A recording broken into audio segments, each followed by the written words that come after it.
pass Chris on the way in? Yeah, he's right here. Oh, He's in okay. the restroom. Oh, okay. He said he was waiting for you. Oh, Are you thinking, are you talking about Chris Younger or Chris? Chris Younger. Okay, yeah. oh, okay. Get him confused. Another Chris. We have more than one.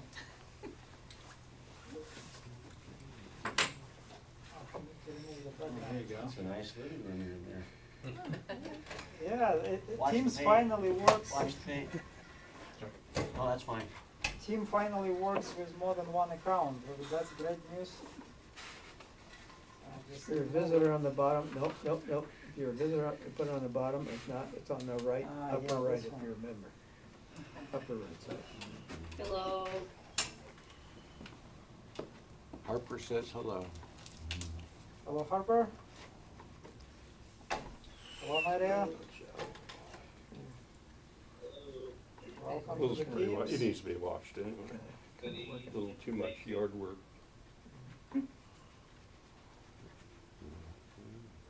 Okay, give one more minute.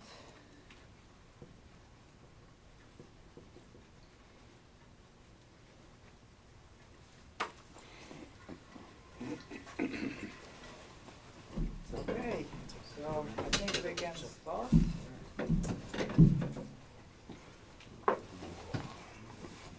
David, we live on YouTube? Yeah. Okay, please stand. That's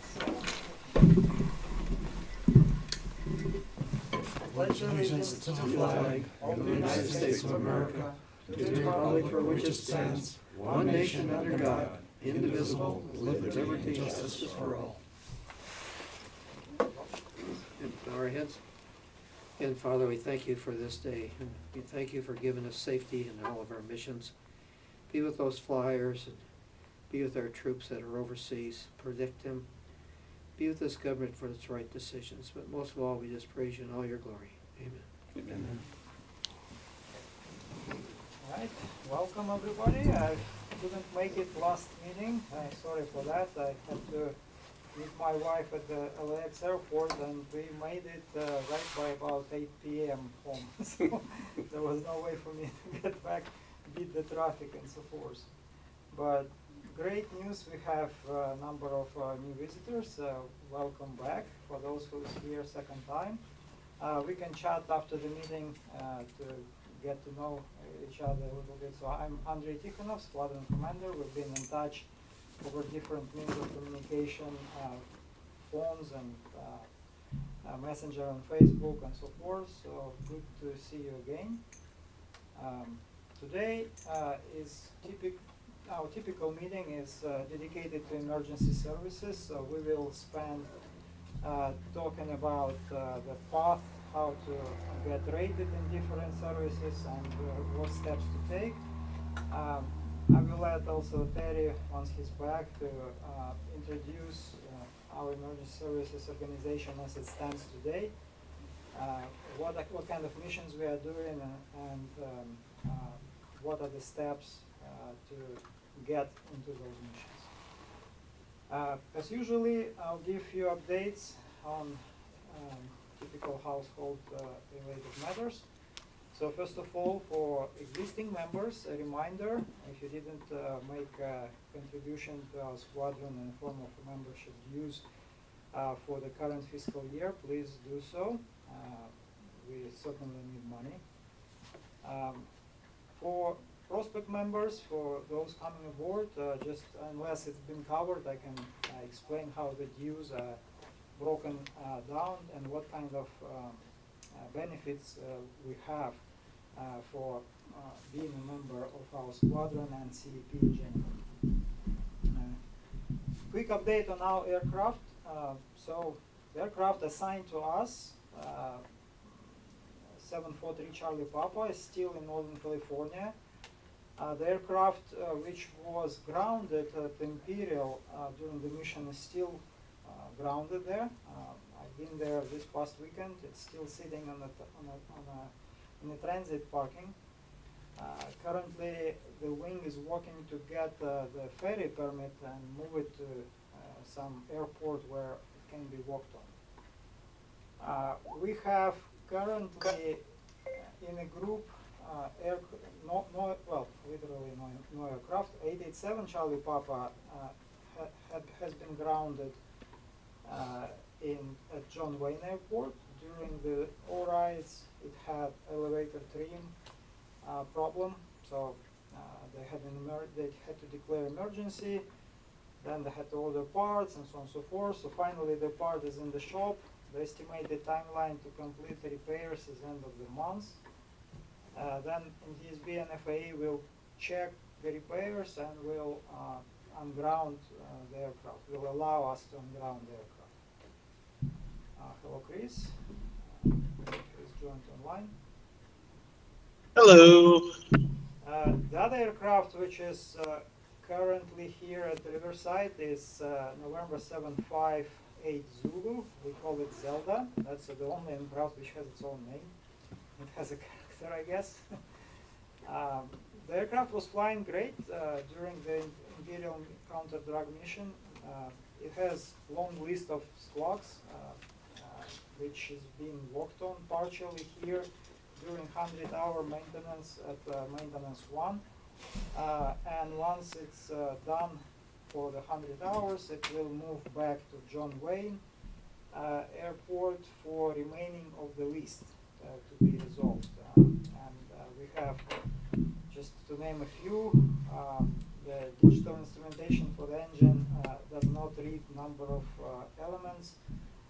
For example, there is no fuel flow, there is no vacuum indication, then the turn coordinator is undergoing overhaul, the backup turn coordinator undergoing overhaul, CHT and EGT for cylinder 6 reading wrong values and so on and so forth. So you can actually review the whole list of discrepancies online at e-services if you're interested.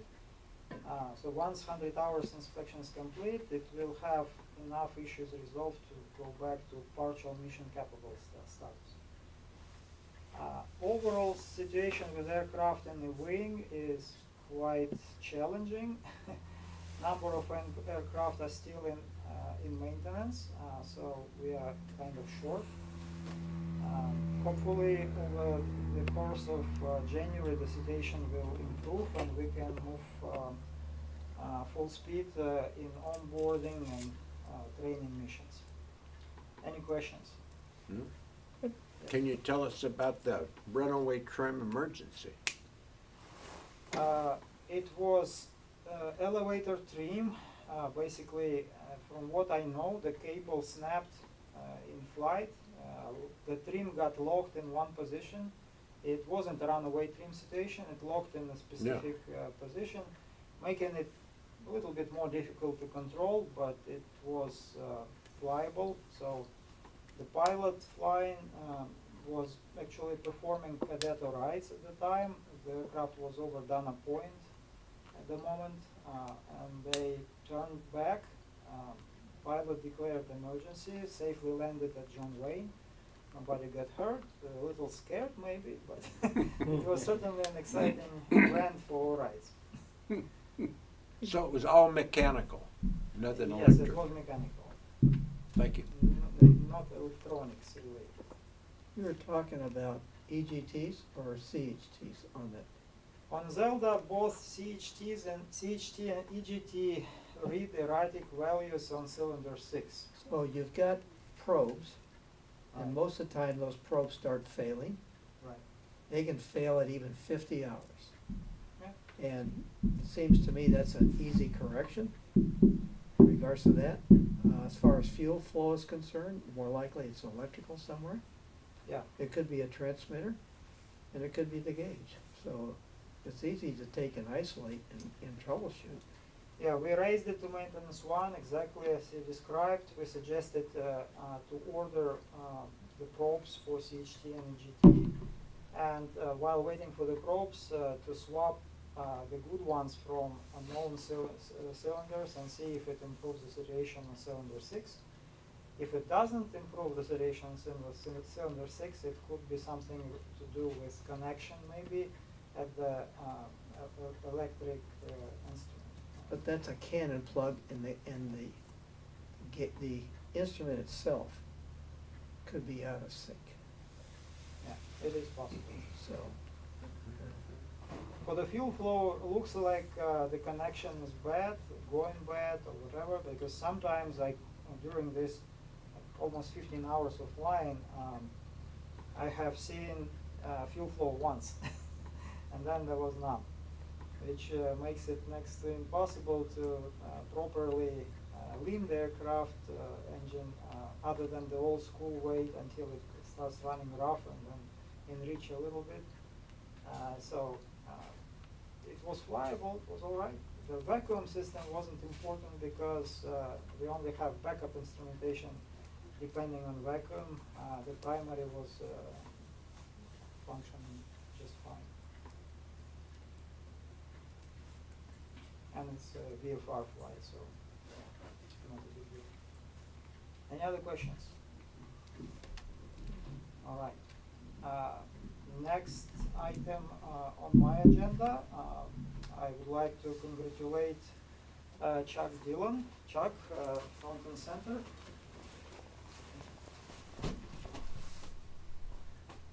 Promotion to second lieutenant. Perfect. You don't have proper uniform, so we cannot put it upon you, but now you can get maybe a short Yeah, or two. yeah, thank you. Just get pants and shoes and you'll be fine. Excellent. And also congratulations on passing your mission observer, getting the mission observer rating. Good job, well Thank you. done. Hopefully you get your under-drug clearance and you'll join us on those missions soon. I hope to. Thank you. Well, Chris, your promotion will be done when you make it here. Chris Younger again. All right? Yeah. Well, I have your epaulets anyway. Brand new. All right. Also, Chuck, Thank you. congratulations on reaching technician level for your communications rating. Good job. Chuck is actually setting a great example on performing progressive advancements in different areas. And you already have completed mission scanner, mission observer, communications role. Good job. Keep up the same. Thank you. That leads me to explaining maybe what it means getting different specialty trucks. So being part of Civil Air Patrol means we get to work on our missions. And I don't know if you discussed last meeting what kind of missions we are doing within our organization. But we also need to run our squadron. So we have a number of administrative tasks we have to complete. So there are different specialty trucks our members get to accomplish, get to achieve certain ratings and in certain specialties. Some examples could be finance track, information technology, public affairs, and so on and so forth, administration, etc. And for new members, once you come aboard, we will sit, we'll discuss what kind of options we have, where areas where we need help, and you can choose what you want to work on. When it comes to administration responsibilities, the recommendation typically is to explore additional areas which you haven't worked on in your main work areas. For example, if you are accountant, so maybe not such a good idea to get on finance track, because maybe you have enough of that at your primary job. Maybe you want to explore administration, professional development areas, and so on and so forth. When it comes to emergency services, we have different areas. And Terry, would you like maybe to speak a little bit about emergency services organization at the group level and what we are working on, what kind of typical missions we have? So, right now, if you're not a pilot, I should say, I'll use that caveat, we have ground team opportunities, and I think that have at least a couple of vehicles here in the group for that. There is going to be a SARX upcoming in March for MSA, Mission Radio Operator, and I believe it's a ground team training event, right? Right. So you don't have to fly in Silver Patrol if you don't want to. I think this is kind of a flying centric squadron, but if you didn't know that there were opportunities out there for ground team, there is. As far as emergency services are concerned and flying, 200 hours of PIC is going to kind of be the cutoff. If you have something less than that, you're not going to be able to do really much mission-related flying, okay? There is a caveat that you can fly transport missions as a TMP with less than 200 hours of PIC. What would that mean? That would mean you can fly as a communication aircraft on a mission. You could transport people and things, and obviously aircraft, we relocate aircraft, you can fly to and from a mission, but it's pretty limited in its scope. At 200 hours of PIC, that's really the world kind of opens up to you on the emergency services side of things. The missions that we're flying there primarily right now are Western Air Defense Sector missions. We have a guy from the 144th right here. Is that the, did I get the squadron right? Jason here is an F-16, not mechanic, but crew chief, right? Okay, so he's actually the guy that's over there with Surf 3-1 and 3-2, knows those guys very well inside and out. Those two jets are always there, and we do a lot of practice with those guys on something called a WADS mission. And once you have 200 hours of PIC and you can progress through mission pilot, you can get those missions. Those are run on a weekly basis. We'll fly from this airport here out to Lake Havasu. They'll launch the jets out of March, and they'll intercept us over there, somewhere between Havasu and here, back in, I can't remember what's the MOA there? Turtle. Anyway, so that's kind of a fun mission. We also have, if you can be turbo qualified, we have an ongoing mission that's relatively new. Reaper Escort out of March. This is something you probably weren't even familiar with. The Reapers that are stationed at March, they egress to the Edwards area every day for training. Because the radar is not sophisticated enough for them to fly an unmanned aircraft between here and there, they're working on that. They're going to have that up and running, but in the meantime, for however many months or year, we're going to be flying escort. In other words, flying in formation with the drone, being the eyes and ears for that drone. And that mission has already started. It's something I know that Andre is wanting to get involved with, and we should be able to get you involved as soon as you get turbo qualified, and something I'm involved with. We have, anytime there's fire, any disaster relief that you can think of, primarily I'm thinking fire season here in California. We've been tasked Also could be recently. flood related. Huh? Flood related, snow coverage. Yeah, and flood related, mountains. fire related. We're gonna be employed by disaster folks in California to go out and take photographs. And so that's a large emergency services mission that we have every year, go out, do damage assessment photographs. So a pilot is there just to put a photographer on station. We do have one AP right here in the squadron, David Call. I know that he's working toward becoming a skills evaluator for that. And once he has that, then we'll have a pipeline that you can get trained in photography if you want to for those types of missions. Probably the one that is most talked about is the counter-drug operations that we fly here.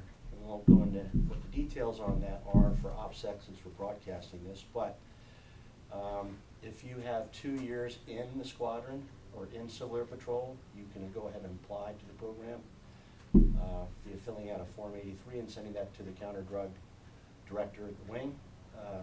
It's essentially a background check, an FBI background check. Once you clear that, we have those missions here in the group every 5 weeks. It's our turn, so to speak, to go down and crew that. We need 3 aircraft, we need 3 crews, so that's a total of 6 people, 3 observers, 3 pilots. And in the space in between, we're often asked to, there's always a call coming out that they need a pilot. You know, it's very hard to fill those spots, believe it or not. Even as sought after as it of a mission, there's other groups that have trouble. So, I mean, I flew 100 hours last year in that mission, just 100 hours of flight time, just on that mission alone. So that's how much of a need that there is there. I think that pretty much covers most of the emergency services missions that we're flying right now. Obviously, search and rescue is something that Civil Air Patrol was built on. I was just telling Nathan here, was I telling you? Yeah. When I joined this squadron 33 years ago, there were searches in the wintertime going on all winter, and more than one a lot of times. And we had, at that time, we had 30 aircraft in this squadron, personally owned aircraft pilots. And most of those guys were out flying. This is back when you can use your personal aircraft for search, and we needed them. But I can't tell you the last time that we've actually flown on an actual search mission. A lot of that has to do with the technology of cell phone forensics, GPS, the new transponders that actually send out that long, have the aircraft and pilot information on it, blah, blah, blah. And of course, junior to that would be ELT missions, and we really just don't have a lot of ELT missions either. No, it's Frankly. based on the state of California, and the legislature's produced rules that they've allowed sheriff's departments and et cetera to do all those searches because of the money that they've invested in their helicopters. Yeah. It really becomes a money thing. So, you know, along the lines, getting back to the ground, there's USAS, unmanned aerial vehicles, small aerial vehicles. There's a process you get checked out to be a drone pilot in Civil Air Patrol. I understand it's pretty extensive.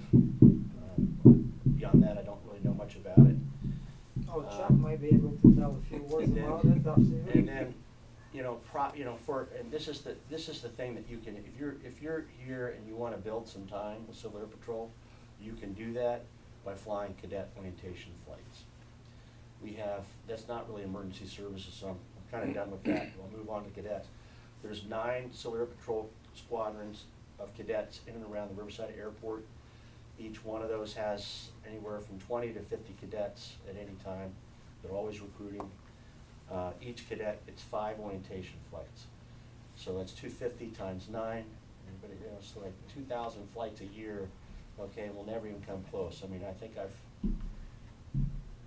the group flew like 120 or so individual cadets last year, which is a lot of flying, but still not enough to meet the need. So there's a tremendous budget for that. There's a big emphasis from Civil Air Patrol National to get Air Force pilots in a pipeline, starting with Civil Air Patrol, and it obviously makes sense.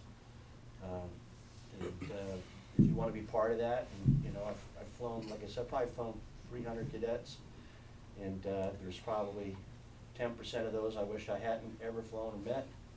And there's probably the other 10% that they didn't know it at the time, but you turned them on to aviation, and they applied to the military academy. Now they're flying F-35 somewhere, so anywhere in between. But if you're wanting to build time, you can fly as much as you want to with that. So, did I miss anything? No, I think you covered Private it. pilot licenses for cadets. What's that? Private pilot licensing for cadets. They do have a National Flight Academy for Civil Air Patrol cadets now, where if you meet the criteria, it's application process and all that, they'll put you through a flight academy in the summertime, which will get you up through solo. And then the cadets that actually excel in that area, they'll actually go ahead and pay for the whole thing. And I think a pilot's license now probably a $15,000 value, I would guess, somewhere in there. Yeah, it depends on where you go, yeah. So, I know how good you are.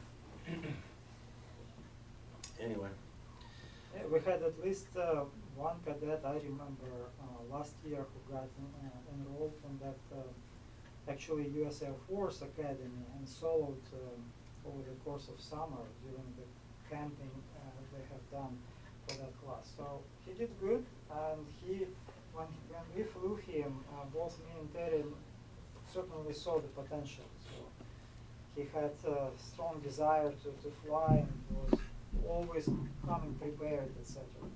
Sometimes kids come and they have no interest. Parents put them through it and they just comply. So, but cadets have fantastic opportunity. Not only 5 powered flights, they get 5 glider flights and unlimited backseat flights if they're interested to go together with other cadets from their squadron. I would say that the pilot requirements to fly cadets is 100 hours of PIC. I think it's 250. 150. Is it 100? 150. I thought it was 250 for flying cadets. These are big 250 is gaps. to. Hey, Chris, look that up, would you? Can you hear me? I thought it was 100 hours. I'm pretty sure it's 100. Chris will tell us. We put together a complete steps to becoming a Civil Air Patrol Yes. pilot. So if you actually go to our Squadron 5 website, Is it on there? sq5.carb.gov, and you look at specific areas like CAP pilot career path and requirements. This page summarizes it all. So basic requirements is to have a private pilot as a prerequisite and complete certain steps within our organization and so on and so forth, and get Form 5 check ride. So Form 5 check ride is similar to biennial check ride in terms of scope and complexity. So you have to demonstrate the proficiency flying specific aircraft. But it's not like you come through the formal steps and you go fly. Actually, Air Force is paying for you to come on board as a CAP pilot. So you will have 5 funded flights with a CAP instructor who will go with you and make you ready for Form 5 check ride. So once you complete that, then depending on different scenarios, you can be CAP VFR pilot as pilots with less than 100 hours. So CAP VFR pilot doesn't do much for the organization, but you can fly in CAP aircraft to maintain your proficiency, renting our aircraft at a very lucrative rate. So my memory serves me right, it's $67 or $69 an hour drive for Cessna 182 with G1000. You cannot find those kind of rates anywhere. 172 is much less, and 206 is, I can actually pull these numbers, but it's very, very attractive. You will not find those kind of numbers in flying clouds. The next step for you, once you reach 100 PIC hours, you can be CAP Transport Mission Pilot, TMP. So at that point, you have extra requirements in terms of preparation, like completing certain FEMA training and so on and so forth. But as long as you maintain your Form 5, that would be it. You'll be able to relocate the aircraft for maintenance. You will be able to move air crews for different missions from point A to point B, and so on and so forth. So once you reach 150, cadet rights, pilots with more than 200 hours and 50 hours cross country. That's a requirement for the all-right pilot. And you have to be already a transport mission pilot in our SQTR or in our qualification system. Then you'll be able to fly cadets. 200 PIC is an entry level. I think at 250 PIC you can also do ROTC orientation flights, yes. And 250 hours, well, 300 PIC it says here, you can be ROTC for a pilot, yes. For mission pilot, at 200 hours you can start onboarding as a mission pilot. But you have to be also a mission scanner, which is an interesting requirement, probably just for the pilot to understand how the air crew feels and while performing different maneuvers, turning around point, flying search pattern, and so on and so forth. So the pilot is more aware of the air crew, especially sitting in the back. Then we have a mountain qualification course. I'm working on that. I just need to complete my practical portion. I have completed all other prerequisites, and that will give you additional capabilities like flying at density altitudes of over 7,500 feet and performing specific missions, for example, WADS mission, and participating in actual FEMA disaster relief missions in the high terrain areas. As Terry also mentioned, for CAP counter-drug mission pilot, there is a requirement to be CAP member for 2+ years, or being in active law enforcement or active military. That actually bypasses the 2-year requirement from what I know. Yes? Does retired law enforcement qualify? Maybe. Maybe. Yeah. We're exploring that right now with Chuck. Right is now, retired Chuck law applied for that. He doesn't have 2 years of CEP. If his application goes through, then the answer would be yes. Any questions on pilot there? No, but I was wrong, yeah, the 200 hours, I was maybe wishful thinking. Yeah. That it was less for that cadets, but For some anyway. reason, I had like 150 hours, but 150 Yeah. hours doesn't really apply. I think 200 hours is for all-right pilots, and 300 hours for ROTC pilots. And ROTC pilots is flying cadets from ROTC, enrolled in ROTC program in local high schools. It's a little simpler process comparing to CAP cadets. They have one less syllabi to go with. They don't perform steep turns. They don't do imminent stalls. And something else. But other than that, it's the same. And I would say for pilots, I mean, there is a tremendous opportunity to continuously learn and improve your skills. Yes. Sorry, I just want to touch base on what you just said. So, you do steep turns for the kids, but not for the high school? Correct. For CAP cadets, we have one syllabus number 3, 6, 7, 8. Number 8 is the third powered flight. We allow to have one cadet only for that maneuver, for those maneuvers. So no passengers in the back, and we just approach to the stall to hear the stall horn. We don't do actual stall, and we can do steep turns not to exceed 45 degrees. Thank you. Limitations. Yeah. Because over 45 degrees, what does that mean? Acrobatic. Right. It's over 60. So, Well, it's over so 60. it's considered acrobatic over 45, so therefore And you we can't do that. don't let them control the airplane, of course, when we perform those maneuvers. But in other flights, the cadets actually we let them control the airplane as long as we are above 1500 AGL. And we let them do shallow turns, we let them do climbs and descents, and obviously we actively monitor them. We do not endorse their logbooks, like I'm not even a CFI, I technically can't, but they still get plenty of experience flying with us. Yeah. And if you are a CFI, you still cannot endorse the logbooks because these are not for instructional training, from what I recall in the regulations. Now, yes, Who takes off and lands? of course, pilot. Okay. So, we Pilot don't command touch level. controls until we are at least 1500 above ground. So that's a requirement. Safety first.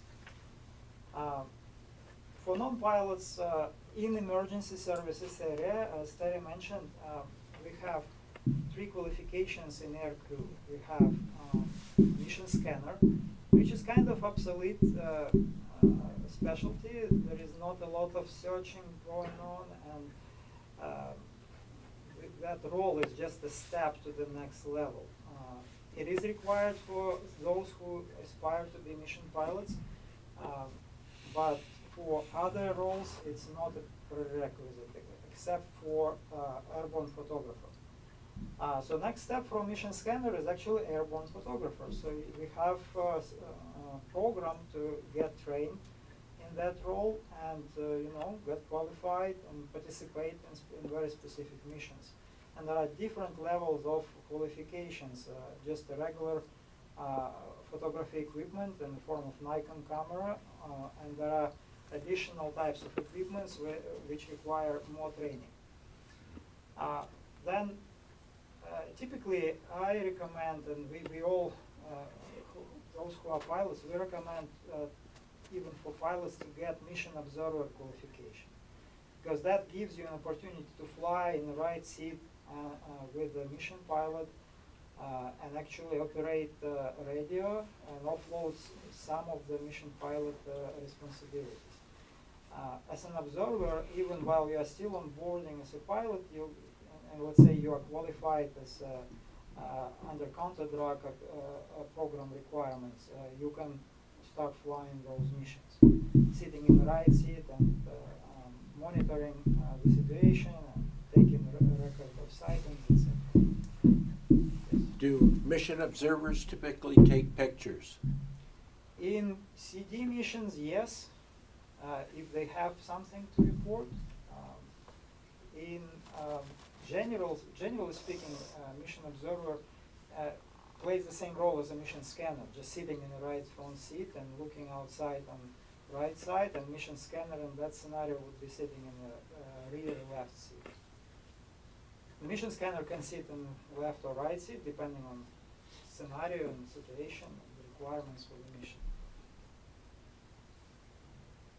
So mission scanner, airborne photographer, mission observer, those are non-pilot aircrew qualifications you can work on.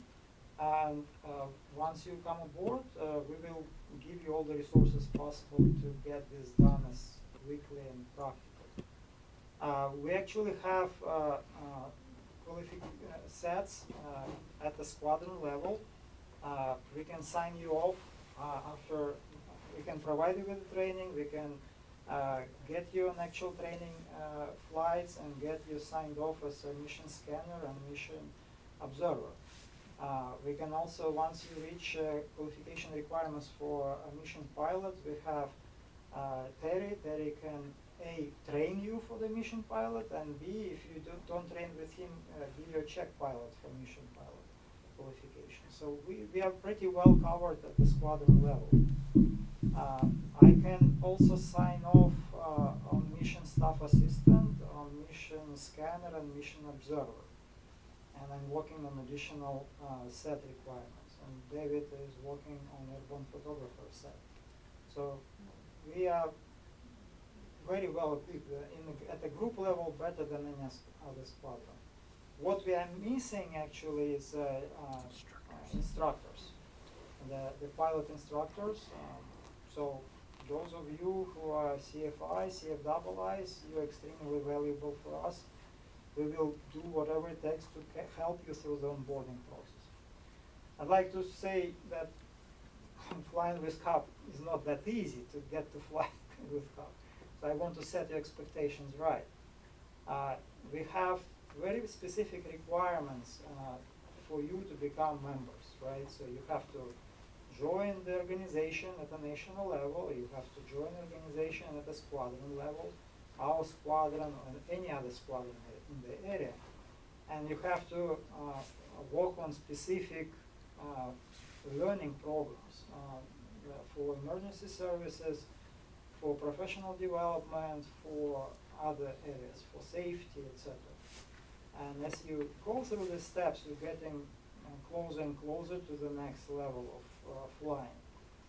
Terry, can you speak of what are the requirements for CFIs, CFIs to become check pilots or So, instructor pilots? That's an appointment. So you would, if you're a CFI and you have an interest in becoming a check pilot, they're gonna make you become an instructor pilot first. And so that would be, first of all, just going through and becoming a CAP pilot, first off, just doing your Form 5. And then the group DO would recommend you to become an instructor pilot. I'm the group DO, so I'm gonna say, I want this guy to become an instructor pilot, I'll send it over to DOV. DOV will have somebody go out and fly with you, more than likely on one flight or something like that. And if that's the case, then they'll recommend you for a check ride. And it's just a matter of, at that point, passing another Form 5, an abbreviated Form 5, to become a instructor pilot. Now, at that point, you can train anybody in the wing to go up and through a Form 5. You can sit in the right seat, train them to do that in the onboarding process, for example. We have 5 funded flights. Joe Smith joins, he's a CAP pilot. I'm an instructor pilot, he flies with me 5 times. I say he's ready or he isn't ready to take a Form 5 flight evaluation, then pass him off to a check pilot. Once you've been an instructor pilot for a period of time, and I'm not exactly sure how long that period of time, I think it could probably be expedited pretty quickly these days because we're so lean on them. Again, it's an appointment process to be able to go through another flight evaluation and then to become a check pilot. So Andre mentioned there's several things you gotta do to become a CAP pilot to begin with. You've got to, go through and do like a level 1, like Civil Air Patrol boot camp, okay? You've gotta do your ES 1 and 2. You've gotta do your Incident Command 100 and 700. It's like all these things can be done quickly because it's all online learning. And so the only person that's gonna hold you back is yourself and the amount of time that you're able to spend on it. But it can be time intensive, to begin with. Once you're through all that stuff, the initial stuff, you really don't have to worry about it very much anymore. Once you're into the pilot ranks, it's an annual Form 5 flight evaluation, which is basically the practical test standards for private pilot. That's what it is. It's not a BFR. It is a flight evaluation, pass or fail, based on practical test standards for FAA pilot. And it depends on if you're instrument rated, it'll be a different evaluation than if you're just doing VFR. And then there's G1000 if you want to do that. So anyway, that's, if you're a CFI and you're interested, just come on in and we'll shepherd you through the program. That's all. We'll get you going. All right. Any questions? Since I haven't been here and maybe some of other members haven't been here last meeting, so for prospect members, for our visitors, just a few words about yourself and what makes you interested in CAP. So let's start with you, Carlos. How's it going? Carlos, for those I didn't see last week, started my aviation career about 12 years ago. I was in the Air Force for about 9 years of my life. And I was a C-17 crew chief. I was stationed at March at one point as well, KC-135s as well. And decided to go over to the pilot side and start flying. So I enrolled at CBU, started flying for CBU, and then kind of took a break in the flying and focused more on my Air Force career at that point. And then from there, I ended up transitioning back into the pilot role. I left the Air Force a couple years ago and started flying down in San Diego. So now I'm a CFWLI. I teach out of Cable Air out in Upland. Aviation has always been something I've been interested in ever since I was little, because I was in the Boy Scouts at one point in my life. And so they took me up in a plane, and ever since I just kind of caught the bug and never left me. What else did I say? I'm married, have 2 kids, 8-year-olds that I hope to get into the Civil Air Patrol in the future. Nice. And yeah, it's nice to see some familiar faces from last week, and nice to see fresher faces. Thank Thank you. Just Good luck. stay with us, we will help you to make it. Yes.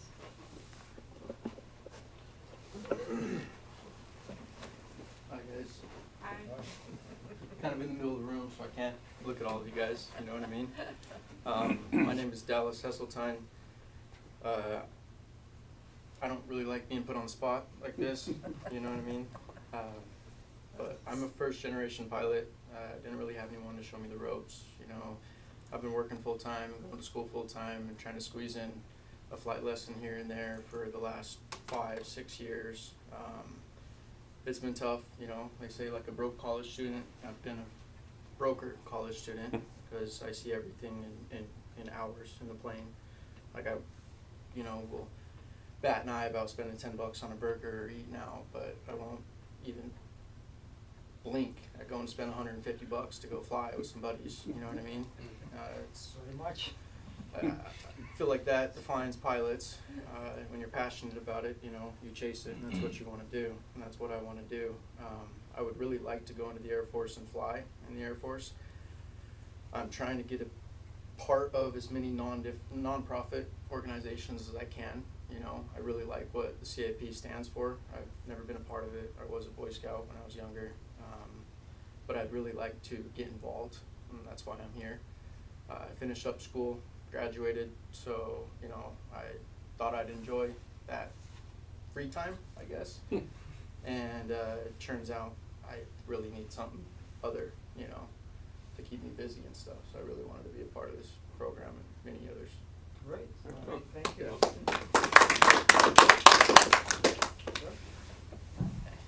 Hi, I'm Michael Hoover, and familiar faces, always good to see, and I appreciate being here. So, when I was little, meaning about 6 years old, my father took me to Ontario. It was the Vietnam War, and I watched the pilots actually do touch and goes on the F-4 Phantoms, which I fell madly in love with. And that was kind of my guiding star that eventually led me to McDonnell Douglas, where I worked at McDonnell Douglas as a tool maker, and I engaged in a program that the C-17 paid for. I got my journeyman card in tool and die at McDonnell Douglas, and that caused me to work in 24 separate jobs during my 4-year rotation, including the wind tunnel model shop, research and development on the YF-23, and a couple other programs. Interesting technologies that we used 20 years in advance, which was very interesting. We had BlackBerry, of course, and levels and clearances, depending on, very compartmentalized, but it was a fascinating program. Black Widow and the Gray Ghost were the aircraft that we worked on. And anyhow, that's where I met my lovely wife, Kathleen, when I was at McDonnell Douglas, and it was an exciting time. Unfortunately, it didn't last as long as I'd hoped. It would last for 8 years, but it set the stage for many other things that I've done in my life since. I had a friend when I was in high school who was in the CAP. That's what drew my attention to the CAP. And I was a Boy Scout, and we did find the wreckage of a World War II airplane at Florence Lake in 1977, which I kept a piece in my closet proudly until my father made me throw it away. But I loved that piece of that airplane, and I want to hold on to it forever. I would if I could have my way. But otherwise, I'm at the doorstep of retirement. I'm not retired yet, but clearly it's in sight. I'll be 62 in July. I wanted to work until I'm 65, but nobody knows these days. I've been with 3M for 30 years now, and now I'm an design engineering specialist. So I've climbed in the ranks and continued. I'm hungry. I love to learn. I love to participate. Normally when I'm in a learning experience, I reset myself to 0. I come with no preconceived notions or anything. I'm there to learn. I'm very grateful to do that, and I serve and serve well. Therefore, I look for increasing involvement as time goes by. I'm very passionate about this, and I am a ham radio operator. I'm an extra class ham radio operator, Kilo 6 Hotel Victor, and I love photography. And last year I got into aerial photography for the first time. I went up with a private pilot. I've been on 2 warbirds, and I'm scheduled to go again out of Torrance in the next month. So I want to learn that and become very good at that. And it's a passion, but I certainly appreciate being here, and I would welcome anything that I'm able to do and participate, and like I said, I serve and serve well. Thank you for having me. Thanks so much. Well, I can't really stand up because my knees bother sit down. But I'm Kathy Hoover, and my husband Michael, yeah, we met at McDonald's. I was working the apprenticeship program, so he was one of the apprentices. So it was I a lot of administration, IT background, worked for IBM for 18 years, and what else? I'm a technician level, ham radio operator. We rescue dachshunds, so I'm K6DXY.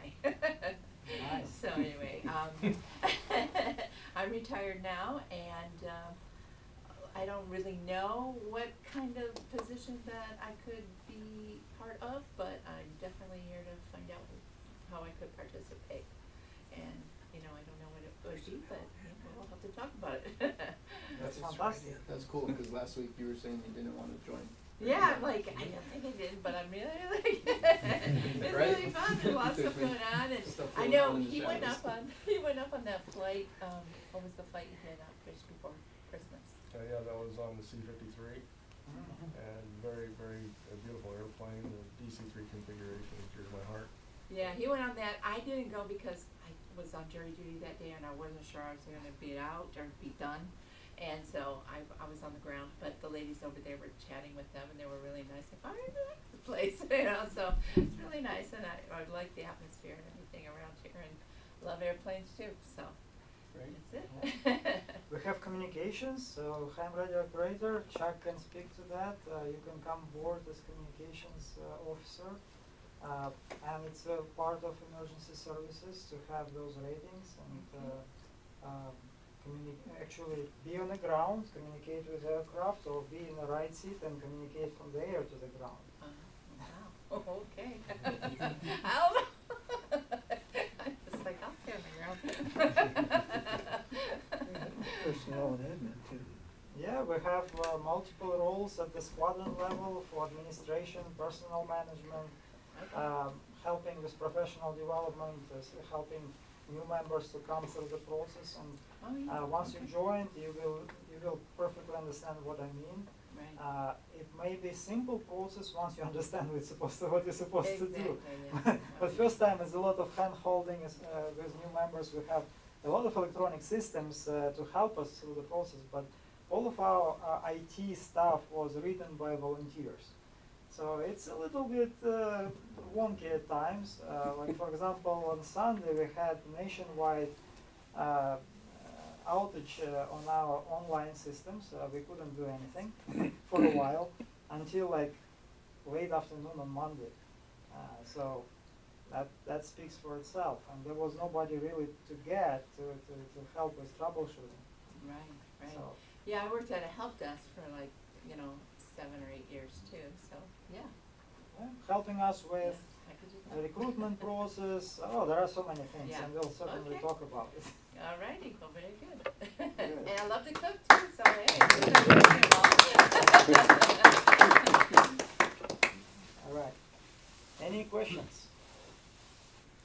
I just want to make one other comment about the emergency services part. Mission scanner, mission observer, even mission pilot for that matter.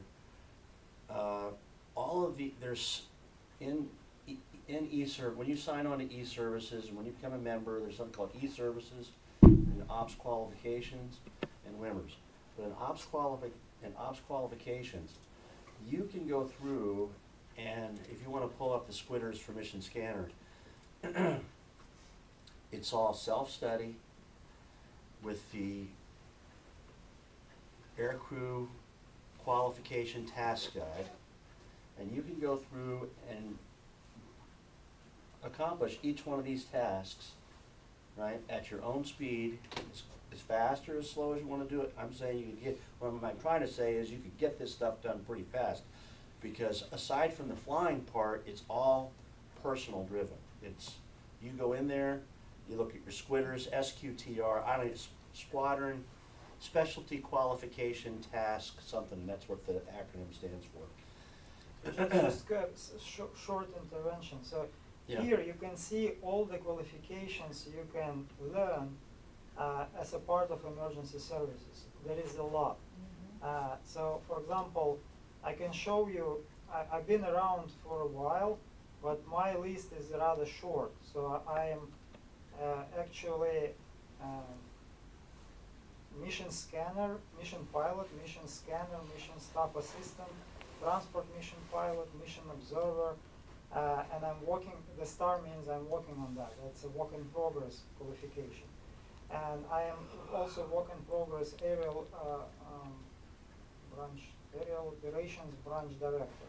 So which is basically managing role, sitting on the ground, managing air crews, flying on a mission. So there are many things to learn, and we are here to help you to go through the process, to show how it looks like if you start at the basic level of mission scanner. And this will not be actually a good example because I already have qualification, so I'm current, and it will expire at end of February 2026. But for someone new, the list will be different. So maybe let's pick Chris. You didn't get scanner, right? So can you give me your cup ID? 690-614. Okay. So for someone who haven't completed the mission scanner, you begin with basic general emergency services course. It's done online at your own pace. Once you complete it, it automatically populates. You have to be obviously 18-year-old. Well, we are senior squadron, meaning that adults only here. So that's eligibility accomplished right away. And then you have to simply go and request my approval for going through the process of becoming mission scanner. And it's a formality. You just put my cup ID, which you will learn how to find that, and system will send me request. I will approve it, and you will be authorized to start and learn all these tasks. Once we have one person interested, just reach out to one of SAT's skills evaluators and trainers, and we will arrange time and work with you to get this task done. So that's familiarization and preparatory training. So that's a prerequisite for you to get into the practical part of training. And you will see that most, if not all, qualifications follow the same flow. Once you complete FAM and PREP, as we said, you again request my approval to move on, and I will validate that everything is done and will authorize you to work on advanced training. At that point, actually, you can start and take care of other tasks. Certain tasks you do at your own pace again, like for example, aircraft ground handling. You do it in our learning management system all by yourself. Once you complete it, it will highlight automatically. Once you complete IS 100, IS 700 courses, you upload your certificates to the qualifications page. Myself or one of the deputy commanders will review that qualification and will check you off. So those will be green as well. So by the time you get to the practical part, you have done plenty of work, and all you have to do now is to go and participate in actual training activity. We call it SAREX, Search and Rescue Exercise, or SAR-DR exercise, sometimes it's called. And you have to participate in 2 exercises. If it's one SAREX and you come on 2 days, as long as you fly in air crew as a trainee in both days, you complete your training. And from there forward, you will just have to complete continuing education exam for emergency services part 2, which you can do in advance. You don't have to wait for that. You will be done as a mission scanner. I just want to make a comment here. There's probably 35, 40, 50 tasks that you've got to learn for Mission Scanner. Okay, one of them is locate a point on a chart. Okay, we're not talking about reading the book of The Grapes of Wrath, okay, to accomplish a task. Each one of those tasks can easily be learned in 5 to 10 minutes if you know nothing about flying. If you're a pilot, you probably know all of it anyway. And then it's just a matter of going through. You go through that yourself with the Air Crew Task Guide, which is a 300-page book that has that. What's one of the task numbers? Like 260 or something? B2028. B0208. So you go to the Air Crew Task Guide, and it says what page is that task on. Now that's page 260 of the PDF. You go there and it says task, where it says this is what the task is, this is, you know, blah, blah, blah, here's a little practice quiz. You do all of that, and then you go to Andre and say, you know what, I'm ready for you to sit down and evaluate this. And he's just gonna quiz you. He's gonna say, okay, well, tell me about that task. Well, that's what it is, okay, and then he signs off on it. So it's just that simple. We have all the funding that we have necessary to have you guys flown and get these qualifications here on a local level. There's a wing-wide year-long emergency services SAREX funding, and we use our airplane right here. You show up, we can do the 2 flights here, and you sign up as a scanner. So. And once you start working on these things, it kind of catches on by itself. As long as you have desire to accomplish it, it goes fast. Chuck is a great example. Maybe you can give your first-hand experience since you are the most recently on board member, and how many ratings you have done so far. Sure, so I've done 3 ratings so far. I've done mission radio operator, scanner, and mission observer.